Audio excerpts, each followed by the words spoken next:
ഇന്ന് ഒരു easy chicken കറി ഉണ്ടാക്കാം. അതിനുവേണ്ടി പാൻ ചൂടാക്കാൻ വെക്കാം. ചൂടായ പാനിലേക്ക് ഒരു വലിയ സ്പൂൺ കോക്കനട്ട് ഓയിൽ ഇട്ട് കൊടുക്കാം.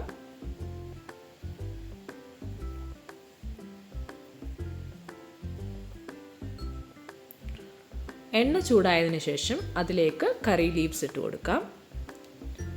കറി ലീവ്സ് ഫ്രൈ ആയതിനു ശേഷം അതിലേക്ക് ഒരു വലിയ പീസ് ഇഞ്ചി, 5-6 അല്ലി വെളുത്തുള്ളി, 1/2 ടീസ്പൂൺ പെരുംജീരകം, ഒരു വലിയ സ്പൂൺ മുഴുവൻ കുരുമുളക്, ഇത്രയും മിക്സിയിൽ അരച്ചെടുത്തത് ചേർത്ത് കൊടുക്കാം.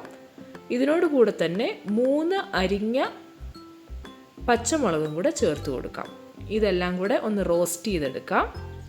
ഇതിൻ്റെ റോസ് സ്മെല്ല് മാറി റോസ്റ്റ് ആയതിനു ശേഷം അരിഞ്ഞു വെച്ചിരിക്കുന്ന 3 മീഡിയം സൈസ്ഡ് സവാള ചേർത്ത് ഇളക്കി കൊടുക്കാം. ഇപ്പോൾ സവാളയെല്ലാം നല്ല റോസ്റ്റായി. റോസ്റ്റായ ഈ സവാളയിലേക്ക് നമുക്ക് പൊടികൾ ഓരോന്നായി ചേർത്ത് കൊടുക്കാം. 1/2 ടീസ്പൂൺ മഞ്ഞൾപ്പൊടി ചേർക്കാം, 1 table spoon chilli powder, 1/2 teaspoon മല്ലിപ്പൊടി, 1/2 ടീസ്പൂൺ ഗരം മസാല. ഇത്രയും പൊടികൾ ചേർത്ത് നല്ലപോലെ ഇളക്കി ഇതിൻ്റെ റോ സ്മെല്ല് മാറ്റിയെടുക്കാം.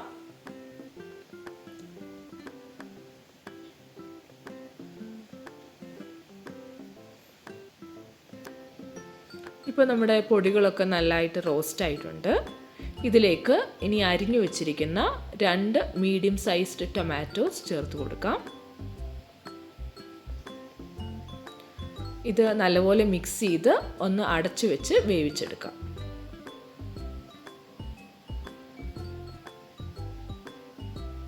ഇപ്പോൾ ഓൾമോസ്റ്റ് 5 മിനിറ്റ്സ് ആയിട്ടുണ്ട്. എൻ്റെ ടൊമാറ്റോസൊക്കെ നല്ലപോലെ കുക്കായിട്ടുണ്ട്.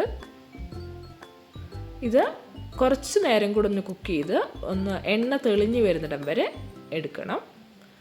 ഇപ്പം എൻ്റെ റോസ്റ്റ് കുറച്ചുകൂടെ കുക്കായി ഓയിലൊക്കെ തെളിഞ്ഞ് കാണുന്നുണ്ട്. ഇനി അതിലേക്ക് ഞാൻ ക്ലീൻ ചെയ്ത് വെച്ചിരിക്കുന്ന ചിക്കൻ പീസസ് ഇട്ട് കൊടുക്കുക. ഇത് 1/2 കിലോ ചിക്കനാണ്. നല്ലപോലെ ഇളക്കി മസാലയൊക്കെ എല്ലാ സൈഡിലും എത്തുന്ന പോലെ നല്ലപോലെ ഇളക്കി എടുക്കാം. ഇതിലേക്ക് വളരെ കുറച്ച് ചൂടുവെള്ളം ചേർത്ത് കൊടുക്കാം. ഒരുപാട് വെള്ളം ചേർക്കേണ്ട ആവശ്യമില്ല. ചിക്കനിൽ തന്നെ ആവശ്യത്തിന് വെള്ളം ഇറങ്ങിക്കോളും.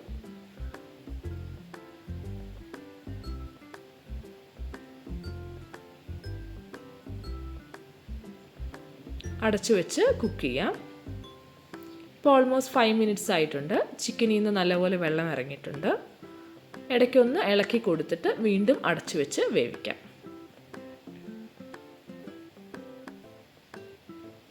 ഇപ്പോൾ ഓൾമോസ്റ്റ് 20 മിനിറ്റ്സ് ആയിട്ടുണ്ട്. എൻ്റെ ചിക്കനൊക്കെ നല്ലപോലെ കുക്കായിട്ടുണ്ട്.